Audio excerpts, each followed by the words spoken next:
I remember being in China, and I couldn't sleep the first night. I was so jacked on caffeine. I couldn't sleep the second night. I couldn't sleep. I didn't sleep.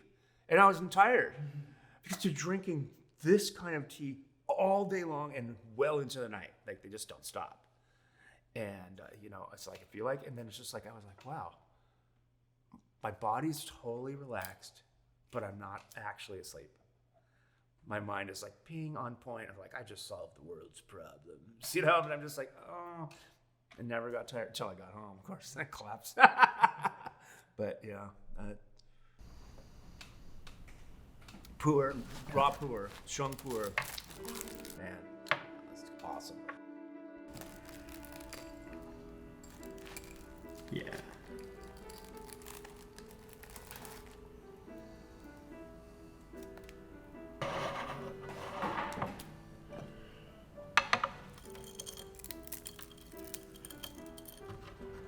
Just look at those beautiful leaves. So many colors. Looks like a Darjeeling kind of. Looks like a green tea kind of. It is neither. Give it 3 seconds.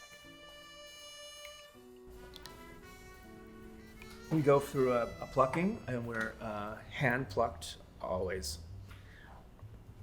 Hopefully the trees have reached some kind of maturity. They're past 40. They're around 40 years. They consider like it's a mature bush. We've got a withering stage, letting a little bit of the water evaporate. We've got that kill green stage. We've got a rolling and pressing of the leaf to break up some of the compounds, and then it's dried. There's no composting, woad way, wet piling stage that a ripe or show pu'er will have.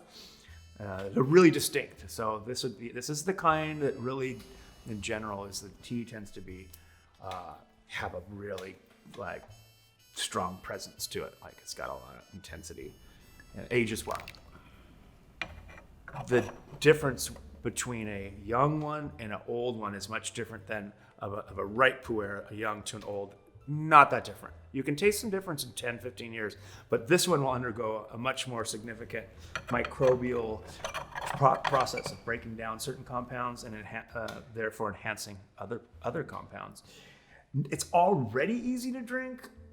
It's one of those, it's like some of those wines now. It's just like right out of 2019 vintage, and it's great. It's really sweet, this one. So there's a certain lingering sweetness. Yeah.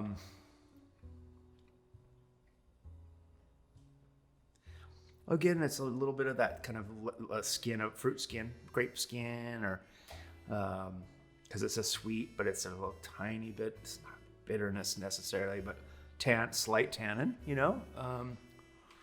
Earthy, fruity. I don't know. A little honey sweetness. There's more there. Can't quite articulate. The nature of drinking it, we tend to do it in a more traditional sense, which takes time and it's more experiential in terms of just the process of doing it. It takes longer, when drinking. And drink 20 of these cups. You're not just putting it in a mug. I mean, sometimes I will take a tea like this and just make a giant mug of it. It is so not the same.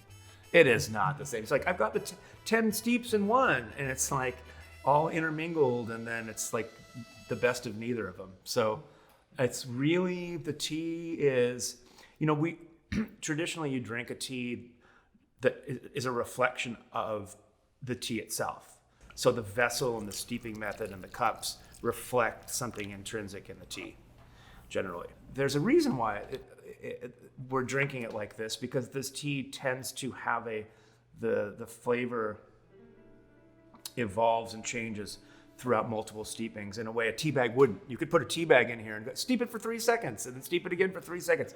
You're not going to get, and in fact, that'd be an interesting experiment. It will change a little bit, but not in a good way. It just get worse. What we like is, you notice that, the first steep, the second steep, third, when you get around the third or fourth steep tends to have like, that's when all the great stuff is starting to come through. And there's a real, people will have a favorite steep of a favorite tea. It's like, oh man, once I get to the 7th steep, man, that's where, And there's some fun because you're exploring every single time. You're changing the temperature of your water. You're using different cups. You're using a different size, and so yeah, of course it's experiential. It's you can play with it. It's fun.